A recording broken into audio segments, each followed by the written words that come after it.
High, আমি চিনি। আজকের গল্প রাজিয়া রহমানের লেখা শালুক ফুলের লাজ নাই। আদনান গাড়ি থেকে নেমে হাত বাড়িয়ে জিন্স টপ পরা এক মেয়েকে বের করে আনলো। 4 বছর ধরে দেখা শালুকের দুই চোখ ভর্তি স্বপ্ন ভেঙে চুরমার হয়ে যেতে আর এক মুহূর্তও সময় লাগলো না। সেই মুহূর্তে আদনান ভাই, শালুকের আদনান ভাইয়ের পাশে এই কে? এরকম হবার তো কথা ছিল না। অথচ আদনান ভাই আসবে বলে শালুক আজ লাল শাড়ি পরেছে। আদনান ভাই তো তাকে বলেছিল শাড়িতে শালুককে একেবারে বউ বউ লাগে। তিনি যেদিন দেশে আসবেন শালুক যেন একটা লাল শাড়ি পরে সেদিন। আদনান সবার সাথে বিদেশিনীর পরিচয় করিয়ে দিচ্ছে। শালুকের সামনে এসে বলল, meet my lovely little sister. Shaluk, এই তোর ভাবি আশা। যদিও ওর নাম হার্দিকা, তবে আমি ওকে ভালোবেসে আশা বলি। ওর বিদেশি নাম তো সবাই ঠিক করে বলতে পারবে না। হার্দিকা নামের অর্থ জানিস? অর্থ হচ্ছে প্রেমে ভরা একটি হৃদয়। আর তুই তো আরও আগে ওর নাম ভুল উচ্চারণ করবি। এমনিতেই সারা বছর অঙ্ক আর ইংরেজিতে দাব্বা মারিস। একদম এই কথাগুলো বলল আদনান। আদনানের কথা শুনে সবাই হেসে উঠল। লজ্জায় অপমানে শালুকের দুই কান লাল হয়ে গেল। শালুক তাকিয়ে দেখে তার নিজের মা, বাবা, ভাই বোনও হাসছে সবার সাথে তাল মিলিয়ে। এক মুহূর্তও দাঁড়ালো না শালুক সেখানে আর। এক ছুটে ছাদের ছোট্ট খুপড়ি ঘরে গিয়ে লুকালো। ভেতর থেকে কে যেন বিদ্রোহ শুরু করেছে। বারবার বলছে, আদনান ভাই তোকে ঠকিয়েছে শালুক, তুই ঠকেছিস। শালুকদের বিশাল বাড়িটা 3.5 তলা। একতলায় 15টা করে, 2 তলায় ছাদের অর্ধেক জুড়ে আছে বিভিন্ন ফল ফুলের গাছ, দোলনা, বসার জন্য বেঞ্চি। তার এক পাশে 2টা রুমও আছে, আর অন্যদিকে আছে ছোট্ট একটা খুপড়ি। খুপড়ি আর 2টা রুমের মাঝখানে বিশাল খালি জায়গা। খুপড়িটা শালুকের একান্ত ব্যক্তিগত। খুপড়ি ঘরের নীল দরজায় কালো মার্কার পেন দিয়ে বড় বড় অক্ষরে লেখা, শালুকের রাজ্যে আপনাকে স্বাগতম। ভেতরে ঢুকে শালুক শাড়িটি খুলে ফেলল। সালোয়ার কামিজ পরে একটা কাঁচি নিয়ে শাড়িটি অসংখ্য টুকরো করে ফেললো কেটে। ক্লাস 10-এ পড়ুয়া শালুকের কাছে মনে হচ্ছে এই মুহূর্তে পৃথিবীতে তার চেয়ে বেশি অসহায় আর অন্য কেউ নেই। এক পাল বাচ্চার মধ্যে বড় হওয়া শালুক খুব ছোটবেলায় ছিল। আদনান ভাই নামক মানুষটাকে তার ভীষণ ভালো লাগে। আদনান ভাই শালুক নাম ধরে ডাকলে শালুকের ভীষণ লজ্জা লাগতো। এই ভালো লাগা কি শালুক জন্ম দিয়েছে? মোটেও না। আদনান ভাই যেদিন থেকে ওকে হেসে হেসে বলতো, এই ফেলটুস শালুককে আমি ছাড়া অন্য কেউ বিয়ে করবে না, সেদিন থেকেই শালুক লজ্জা পেত। সেই লজ্জা ধীরে ধীরে ভালো লাগা থেকে ভাষায় রূপ নিল। সবাই তাকে আদনানের বউ বলে খ্যাপাতো। সেই ছোট বয়সেই শালুক ধরে নিয়েছিল আদনান ভাই তার একান্ত ব্যক্তিগত মানুষ। সেই ধারণা আরও পোক্ত হলো আদনান ভাই বিদেশে যাবার পর। শালুক যখন ক্লাস 8-এ উঠল, আদনান ভাই তো সেদিন তাকে বলেছিল, জেএসসি পরীক্ষায় ভালো রেজাল্ট করতে হবে শালুক, আমার বাচ্চারা নয়তো তোকে ফেলটুস মা বলে খ্যাপাবে। সেদিন আদনান ভাইয়ের কথা শুনে শালুক কল কেটে দিয়েছিল। এই লোকটা এত লজ্জা দিয়ে কথা বলতে পারে। সেই মানুষের পাশে আজ অন্য মেয়ে দাঁড়িয়ে, হার্দিকা না ফার্দিকা নামের একটা মেয়েকে নিয়ে এলো আদনান ভাই। শালুকের কেমন দমবন্ধ লাগছে। অনুভূতিতে আজ সবচেয়ে বড় আঘাত লেগেছে। কিশোরী মনে প্রলয়ঙ্কারী ভালোবাসা আদনান বুঝল না। বেকুর হয়ে শুয়ে শালুক অঝরে কাঁদল। শালুকের সেই কান্না একমাত্র সাক্ষী ছিল নীল আকাশ। এই নীল আকাশ সব কিছুর সাক্ষী। সেদিন এই আকাশ সাক্ষী ছিল যেদিন আদনান ভাই তাকে বলেছিল, আমার শালুক আজ কত বড় হয়েছে কে জানে, চুমু খাওয়ার মতো বড় কি হয়েছে। বৈশাখ মাস শুরু হয়ে হঠাৎ করেই নীল আকাশ কালো হয়ে গেল। শালুকের অশান্ত মনের মতো আকাশটাও মুহূর্তেই অশান্ত হয়ে গেল। কিছুক্ষণের মধ্যেই ঝমঝমিয়ে বৃষ্টি নামলো। শালুক বৃষ্টিতে ভিজতে পারে না, বৃষ্টির পানিতে ওর অ্যালার্জি আছে। জানলার কাচের এপাশে দাঁড়িয়ে শালুক চোখের জল বিসর্জন দিচ্ছে, আর তার ব্যথায় ব্যথিত হয়ে আকাশও সমান তালে বর্ষণ চালিয়ে যাচ্ছে। কিছুক্ষণ পরেই শালুক দেখতে পেল আদনান ভাই মেয়েটার হাত ধরে ছাদে চলে এসেছে। দুজনে মিলে হাত ধারাধারি করে বৃষ্টিতে ভিজছে। শালুকের বুকের ভেতর আগুন জ্বলে উঠল। হার্দিকা না ফার্দিকা মেয়েটার রিবন্ডিং করা সোজা তারের মতো চুলগুলো লাফালাফি করার কারণে মুখে এসে পেঁচিয়ে গেছে। জানালা ওপাশ থেকে শালুক দেখল আদনান ভাই পরম যত্নে মেয়েটার চুল সরিয়ে দিচ্ছে মুখ থেকে। খিলখিল করে হেসে মেয়েটা তার মাথা নাড়াচ্ছে। তার কাঁধ সমান চুল আদনানের মুখে গিয়ে লাগছে। মুগ্ধ হয়ে আদনান তা দেখছে। মেয়েটা টুপ করে আদনানের গালে একটা চুমু খেলো। শালুকের কি প্রচণ্ড রাগ হলো। জানালার পর্দা টেনে দিয়ে কোমর সমান লম্বা চুলগুলো শালুক কাঁচি দিয়ে কেটে একেবারে ঘাড় পর্যন্ত নিয়ে এলো। পর এক অজানা শোকে মাথার চুল খামচে ধরে কাঁদতে লাগলো। আদনান ভাই অন্য কারোর, এটা শালুক মানতে পারছে না কিছুতেই। এই ধ্রুব সত্যিটা কেন শালুকের সহ্য হচ্ছে না? শালুক জানে না। বৃষ্টি থামলো 2টা বাজার একটু আগে। শালুক তখনও ফুপিয়ে কাঁদছে।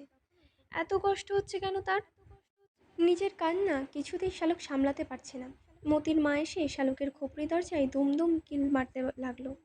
তারপর চিৎকার করে ডেকে বলল, সবাই খাইতে বইছে, বড় চাচা আপনার ডাকে, তাড়াতাড়ি আইতে কইছে, নয়তো ছোট আম্মা কইছে ঝাড়ু নিয়ে আসবো আপনার জন্যে। বিদেশি ভাবির সামনে কি একটা বেইজ্জতি হইবে না আপা? আসেন তাড়াতাড়ি। বিদেশি ভাবি? শালুক করুণ হাসলো শব্দটুকু শুনে। ভাবি? বাহ! মাথায় ভালো করে ওড়না পেঁচিয়ে শালুক মতির মার সাথে নেমে এলো নিচতলায়। বিশাল ডাইনিং টেবিলে 25টা চেয়ার। শালুকদের যৌথ পরিবার। বাবারা 3 ভাই, তাদের ছেলে মেয়ে, দাদা দাদি, বিধবা বড় ফুপু, তার ছেলে মেয়ে নিয়ে বিশাল বড় সংসার তাদের। শালুক যেতেই আশা বলল, তুমি আমার পাশে বসো শালুক।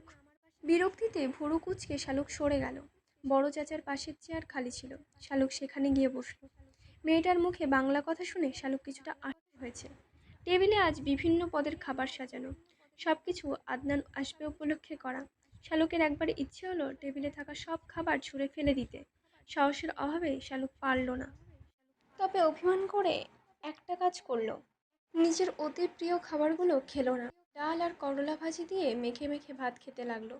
এক লোকমা ভাত খায় আর 1 গ্লাস পানি খায়। শেষ পর্যন্ত দেখা গেল প্লেটে অর্ধেক ভাত রয়ে গেছে, কিন্তু শালুকের পেটে আর জায়গা নেই। শালুকের মা হাসনা সবাইকে খাবার সার্ভ করছেন। হঠাৎ করেই তার নজর গেল মেয়ের দিকে। করলা দেখে যে মেয়ের নাক সিটকায় সে কিনা করলা দিয়ে ভাত খাচ্ছে, অথচ কলিজা ভুনা, চিংড়ি মাছ, ইলিশ মাছের ডিমের পাতুরি এসব তার সামনে রয়েছে।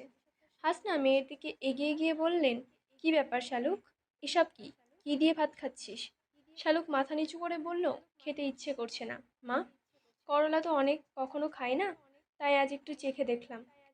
তীক্ষ্ণ দৃষ্টিতে মেয়ের দিকে তাকালো। শালুক কিছু বলার আগে আদনান বলল, ইলিশ মাছের ডিমের পাতুরিটা এদিকে দাও তো চাচি। আশার আবার মাছের ডিম ভীষণ ফেভারিট। হাসনা মেয়ের পাশ থেকে সরে আশার কাছে এলেন। শালক ততক্ষণে উঠে চলে গেল। নিজের রুমে গিয়ে বসে রইল ঘূর্ণায়মান ফ্যানের দিকে তাকিয়ে। খাওয়ার পর শাপলা এলো শালুকের রুমে। শালুকের বড় বোন শাপলা বিছানার ওপর পা তুলে বসে বলল, কি হয়েছে শালুক, এরকম মন মরা হয়ে বসে আছিস কেন? শালুক চোখের জল আড়াল করে বলল, ভালো লাগছে না আপা। শাপলা মুচকি হেসে বলল, কষ্ট হচ্ছে তাই না শালুক? আশাকে দেখে কষ্ট পাচ্ছিস? শোন শালুক, আদনান ভাই মানুষটাই এরকম, সবার মনকে ক্ষতবিক্ষত করে দেওয়ার ওস্তাদ। তুই জানিস না শালুক, মেয়েদের মন ভাঙায় আদনান ভাইয়ের জুড়ি মেলা ভার। বড় ফুপুর মেয়ে নয়না আপা আদনান ভাইকে কি ভীষণ ভালোবাসতো। আদনান ভাইও তাতে সায় দিত। সে হচ্ছে ধরি মাছ নাছুই পানি টাইপের লোক। ওনার কথা মাথা থেকে ছেড়ে ফেলে দে শালুক। শালুক দাঁত দিয়ে নখ কামড়াতে লাগলো। শাপলা একটু সময় থেমে বলল, আশা কে জানিস শালুক? আদনান ভাইয়ের খালাতো বোন। বড় চাচি সবসময় দেখিস না গল্প করে ওনার এক বোন আমেরিকায় থাকে এটা নিয়ে। আশা ওনারই বোনের মেয়ে। আশাকে বিয়ে করলে আদনান ভাইয়ের লাইফ সেটেল হয়ে যাবে। তাছাড়া আশার তার বাবার মায়ের একমাত্র মেয়ে, বুঝিসই তো। চাচা চাচি কেন এত আদর যত্ন করছে। রাজত্ব রাজকন্যা দুটোই পাবে আদনান ভাই। সেখানে তুই কি শালুক, তোর কোনো অস্তিত্ব আছে?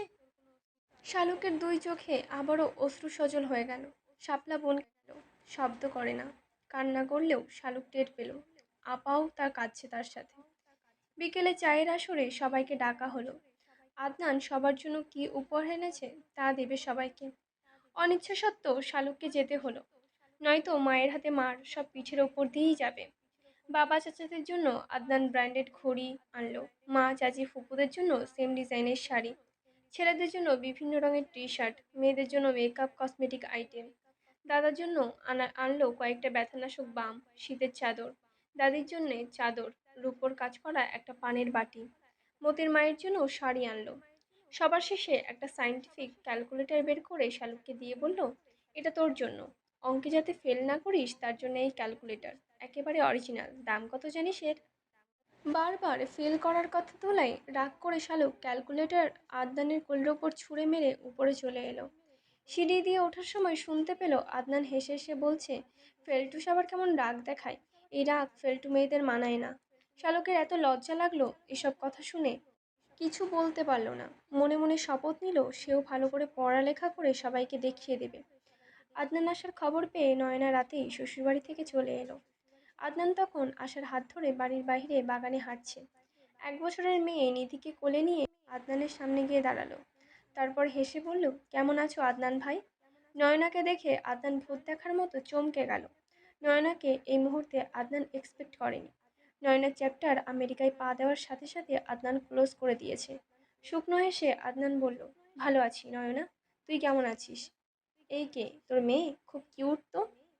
নয়না বাঁকা হেসে বলল, কিউট তো হবেই, আমি তো ফর্সা, মেয়ের বাবাও ফর্সা, এজন্যে আমার নিধিও এত কিউট।